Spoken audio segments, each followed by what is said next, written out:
अमिताभ बच्चन और रेखा के अफेयर की अफवाहें सालों से बॉलीवुड की हॉट गॉसिप है।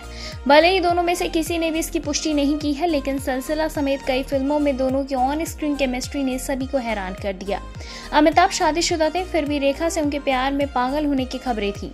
दरअसल जया बच्चन ने साल 2008 में पीपल मैगजीन को दिए गए एक इंटरव्यू में अमिताभ और रेखा के अफेयर पर प्रतिक्रिया दी। जब जया से ये पूछा गया कि इतनी चर्चाओं के बीच अमिताभ के साथ उनका रिलेशन कैसा मजबूत रहा, तो उन्होंने प्रतिक्रिया दी।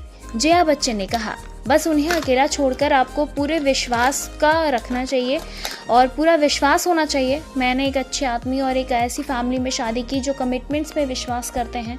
आपको बहुत ज़्यादा अधिकार नहीं जताना चाहिए। जया बच्चन ने कहा कि खास करके हमारे प्रोफेशन में, जहां आपको पता है कि चीज़ें इतनी आसान नहीं होती, आप या तो कलाकार को क्रेजी कर सकते हैं या आप उसे आगे बढ़ने में मदद, और अगर वो चला जाता है तो वहाँ से आपका भी नहीं हाथ होता है।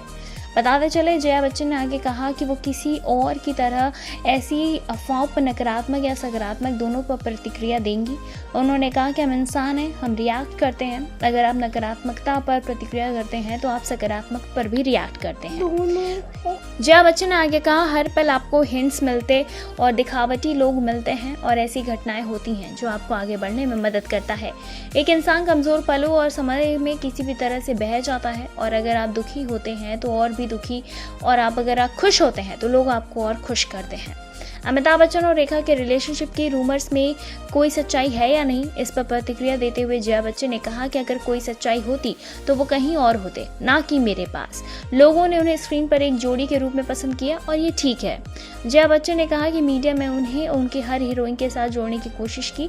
अगर मैंने इसे गंभीरता से लिया होता तो मेरी जिंदगी नरक बन जाती। हम बहुत सख्त इंसान हैं। इसी के साथ ही दिलचस्प बात यह है कि जया बच्चन ने 1981 में अमिताभ और रेखा के साथ सिलसिला में साथ में काम किया। अमिताभ और जया ने 3 जून साल 1973 में शादी की। फिलहाल इस पे आपकी क्या कुछ राय, हमें कमेंट के जरिए जरूर बताएं।